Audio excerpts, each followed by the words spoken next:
യുഎസിലെ കൊളറാഡോയിൽ ഹമാസിന്റെ ബന്ദികളായി കഴിയുന്നവരെ അനുസ്മരിക്കുന്ന പരിപാടിയിലേക്ക് പെട്രോൾ ബോംബെറിഞ്ഞതാണ് ഇന്ന് ലോകമറിഞ്ഞ ഏറ്റവും പുതിയ ജൂതവിരുദ്ധ വംശീയ ആക്രമണം.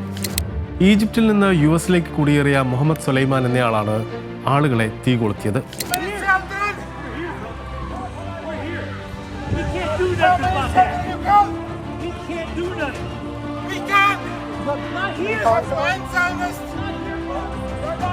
രണ്ടാഴ്ചക്കിടെ യുഎസിലുണ്ടാകുന്ന രണ്ട് പ്രധാന ജൂതവിരുദ്ധ അതിക്രമങ്ങളിൽ ഒന്നാണ് കൊളറാഡോയിലേത്. മെയ് 22-ന് വാഷിംഗ്ടണിൽ ജൂയിഷ് മ്യൂസിയത്തിന് പുറത്തുവച്ച് ഇസ്രായേലി എംബസി ഉദ്യോഗസ്ഥരായ യുവദമ്പതികളെ വെടിവെച്ചു കൊന്നതാണ് ഇതിൽ ഒന്നാമത്തെ സംഭവം. 30 വയസ്സുള്ള യാരോൺ ലിഷിൻസ്കി, 26 വയസ്സുള്ള സേറ മിൽഗ്രിം എന്നിവരാണ് കൊല്ലപ്പെട്ടത്.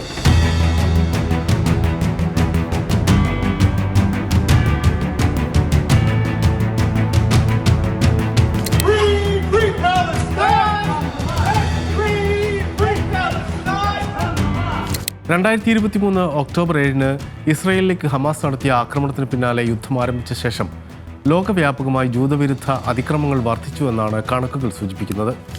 ജൂതവിരുദ്ധതയ്ക്കെതിരെ പോരാടുന്ന ആന്റി ഡിഫമേഷൻ ലീഗിന്റെ കണക്കനുസരിച്ച് ജൂതബന്ധമുള്ള കെട്ടിടങ്ങൾക്കും വസ്തുവകകൾക്കുമെതിരായ അക്രമങ്ങളടക്കം 2023-ൽ 8873 ജൂതവിരുദ്ധ അതിക്രമങ്ങളുണ്ടായി. അതായത് 2022-ലേതിനേക്കാൾ 140% വർധനയുണ്ടായി എന്നർത്ഥം. ഈ വർഷം ജനുവരി 21-ന് ഓസ്ട്രേലിയയിലെ സിഡ്നിയിൽ ഒരു ശിശുസംരക്ഷണ കേന്ദ്രം ആക്രമിക്കപ്പെടുകയും അതിൻ്റെ മതിലിൽ ജൂതവിരുദ്ധ ഗ്രഫിറ്റി പതിക്കപ്പെടുകയും ചെയ്തു. ഓസ്ട്രേലിയയിൽ മാത്രം 2023 ഒക്ടോബർ 1-നും 2024 സെപ്റ്റംബർ 20-നും ഇടയിൽ 2000-ലധികം ജൂതവിരുദ്ധാതിക്രമങ്ങളുണ്ടായി. ഫ്രാൻസിൽ 2022-ലെ 436-ൽ നിന്ന് 2023-ൽ 1676 അക്രമ സംഭവങ്ങൾ ഉയർന്നു. 2024-ൽ പോളണ്ടിലെ വർഷാവയിലും ജർമ്മനിയിലെ മ്യൂണിക്കിലും യുഎസിലെ ന്യൂയോർക്കിലും അടക്കം സിനഗോഗുകൾക്കും ജൂതവംശജർക്കും നേരെ പലതരത്തിലുള്ള അതിക്രമങ്ങളുണ്ടായി. 2024 ഒക്ടോബർ 16-ന് ഫ്രാൻസിൽ 12 വയസ്സുള്ള ജൂത പെൺകുട്ടിയെ 3 പേർ ബലാത്സംഗത്തിന് ഇരയാക്കിയതടക്കമുള്ള സംഭവങ്ങളുണ്ടായി. പാരീസിലെ റൊവാനിൽ കഴിഞ്ഞ ജനുവരി 5-6 തീയതികളിൽ 10ഓളം ജൂതഭവനങ്ങളും വ്യാപാര സ്ഥാപനങ്ങളും സിനഗോഗും ആക്രമിക്കപ്പെട്ടു. ഹിറ്റ്ലറെ പുകഴ്ത്തുന്ന മുദ്രാവാക്യങ്ങളും നാസി ചിഹ്നമായ സ്വസ്തികയും കെട്ടിടങ്ങളിൽ പതിക്കുകയും ചെയ്തു.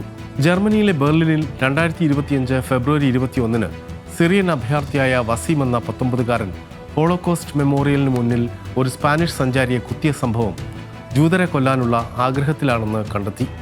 മാർച്ച് 22-ന് ഫ്രാൻസിലെ ഓർലിയൻസിൽ ജൂത പുരോഹിതനായ ആരി എംഗൽബർഗ് ആക്രമിക്കപ്പെട്ടു. കഴിഞ്ഞ 2 വർഷക്കാലത്തിനിടെ ആഗോളതലത്തിൽ ജൂതർക്കെതിരായി ഉണ്ടായ അതിക്രമങ്ങളുടെ ചുരുക്കം ചില ഉദാഹരണങ്ങൾ മാത്രമാണിവ. ജൂതവിരുദ്ധ അതിക്രമങ്ങൾ ഒറ്റപ്പെട്ട സംഭവങ്ങളല്ല എന്നതിന് നമുക്ക് ചരിത്രത്തിൽ നിന്ന് ഇനിയും ഉണങ്ങാത്ത മുറിവുകളായ പാഠങ്ങളുണ്ട്. എക്കാലവും നിലനിൽപ്പ് ചോദ്യം ചെയ്യപ്പെട്ട ജനതയായി അവർ ഈ ആധുനിക ലോകത്തും അരക്ഷിതരായി തുടരുന്നു എന്നതാണ് യാഥാർത്ഥ്യം. ജൂതവിരുദ്ധതയ്ക്ക് പിന്നിൽ ആഴത്തിൽ വേരോടിയ മതപരവും വംശീയവുമായ കാരണങ്ങളുണ്ട്.